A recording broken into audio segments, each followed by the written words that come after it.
Good day to you all. How are you today? I hope you are all doing well.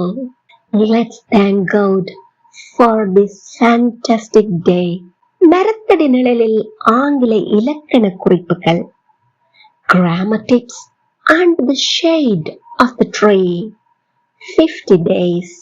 ஏன் மரத்தடி நிழலில் என்று யோசிக்கிறீங்களா? Yes, chill என்று நடைமுறை வாழ்வில் இலக்கணத்தை சுமையாக கருதாமல் சுலபமாக பிழையின்றி சரளமாக சட்டென எப்படி பயன்படுத்திடலாம் என்று பார்க்கலாம். உதாரண வாக்கியங்களூடாக ஆங்கில இலக்கண குறிப்புகளை இலகுவில் பயன்படலாம். நாம அனைவரும் 50 நாட்கள் தொடர்ச்சியாக பயிற்சி எடுக்க போகின்றோம். வீடியோ பார்வையிடும் அனைவரும் வாய் விட்டு சொல்லி பயிற்சி எடுத்துக் கொள்ளுங்கள். வீடியோவை ஸ்கிப் பண்ணாம பார்வையிடுங்கள். இதேபோல் பயனுள்ள வீடியோக்களை பார்வையிட இன்னும் சேனலை சப்ஸ்கிரைப் பண்ணாமல் பார்வையிடுகிறீர்களாயின் இப்பவே சப்ஸ்கிரைப் பண்ணிக்கொள்ளுங்கள். அருகே உள்ள பெல் ஐக்கனையும் கிளிக் பண்ணிக்கொள்ளுங்கள். அப்போதான் உடனுக்குடன் நோட்டிபிகேஷன்ஸ் பெற்றுக்கொள்ள முடியும். மற்றவர்களும் பயனடைய லைக் பண்ணிட்டு ஷேர் பண்ணிக்கொள்ளுங்க. Let's start the practice. Day 14. Unfinished past duration use. முற்றுப்பெறாத இறந்த கால கால அளவின் பயன்பாடு. The present perfect tense is used to talk about the duration of an action which started in the past and continues up to and includes the present. கடந்த காலத்தில் ஆரம்பித்து நிகழ்காலத்திலும் தொடர்கின்ற நிகழ்காலத்தையும் உள்ளடக்கிய present perfect tense ஆனது அடிக்கடி FOR for அல்லது SINCE since என்னும் prepositionsகளை பயன்படுத்துகின்றது. இங்கு for என்பது a period of time என்பதற்கு முன்னாலும், since என்பது a point in time என்பதற்கு முன்னாலும் முன்னிடை சொல்லாக, அதாவது prepositionஆக பயன்படுத்தப்படும். for என்பது ஆக என்னும் தமிழ் அர்த்தத்தில் இங்கு பயன்படுத்தப்படுகின்றது. since மற்றும் for என்பதற்கிடையிலான தெளிவான வேறுபாட்டையும் மேலதிக உதாரணங்களையும் day 15 பார்ப்போம். இன்று நாம் இந்த for என்பதை எவ்வாறு சரளமாக நடைமுறை வாழ்வில் பயன்படுத்தலாம் என்பதை பற்றி தெளிவாக பார்ப்போம். உதாரணங்கள் பார்ப்போமா? அவள் 3 வருடங்களாக இங்கே வேலை செய்து இருக்கிறாள் அல்லது வேலை செய்து வருகிறாள். இதை எப்படி ஆங்கிலத்தில் சொல்லலாம்? Do we know when the action started? எங்களுக்கு இந்த செயல் எப்போது ஆரம்பித்ததுன்னு தெரியுமா? ஆம். Does the action continue up to and include the present? நிகழ்காலம் வரை தொடர்கின்ற நிகழ்காலத்தையும் உள்ளடக்கிய செயலா? ஆம். Does she still work there? அவள் இன்னமும் அங்கே வேலை செய்கிறாரா? ஆம்.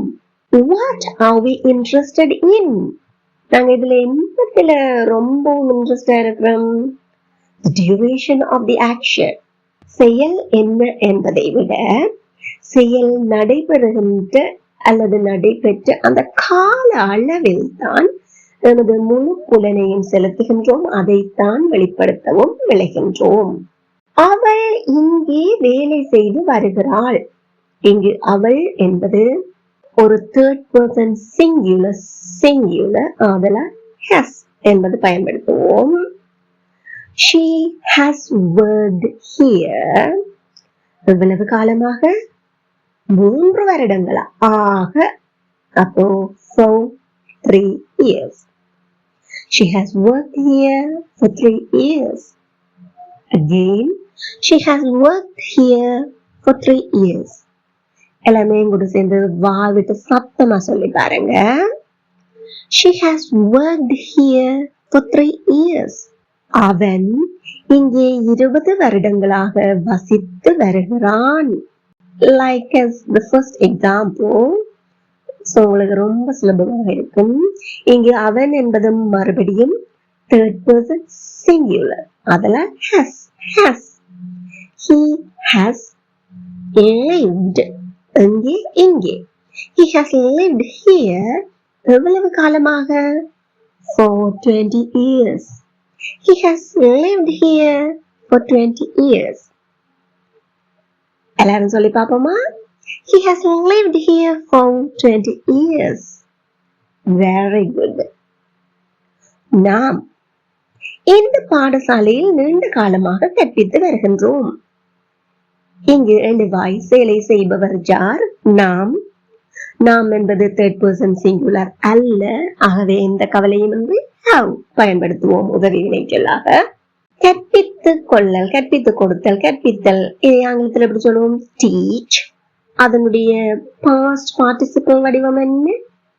teach, taught, taught. We have taught. எங்கே? இந்த பாடசாலையில் at this school. எவ்வளவு காலமாக? நீண்ட காலமாக. For a long time. We have taught at this school for a long time. Again, we have taught at this school for a long time. அவர்கள் ஒருவரை ஒருவர் பல வருடங்களாக அறிந்திருக்கிறார்கள். அறிந்து வைத்திருத்தல், அறிந்து கொள்ளல், know. அதனுடைய past participle வடிவம் know, knew, known, known, K-N-O-W-N. அவர்கள் என்பது ஒரு third person singular அல்ல. third person தான் plural. அப்போ no worries, have தான் பயன்படுத்த போகின்றோம். சொல்லி பார்ப்போமா? They have known each other பல வருடங்களாக. For many years. They have known each other for many years. எல்லாரும் எங்கூட சேர்ந்து சத்தமா சொல்லி பாருங்க. They have known each other for many years. Sheila 3 கிழமைகளாக கடினமாக வேலை செய்து வருகிறார். அப்போ இங்கு ஷீலா என்பது third person singular. அதனால் very good, helping up has. Sheila has worked hard. Sheila has worked hard for 3 weeks. Sheila has worked hard for 3 weeks. Again, Sheila has worked hard for 3 weeks. Sheila has worked hard for 3 weeks. என்னம்மா இதை பல நாட்களாக தேடி இருக்கிறார், தேடி வருகிறார். யார் இங்கு சேலை செய்கிறார்? என்னம்மா எழுவாய். My mom இது ஒரு third person singular. படர்க்கை ஒருமை, அதனால் has. Singular has. My mom has searched for it for many days.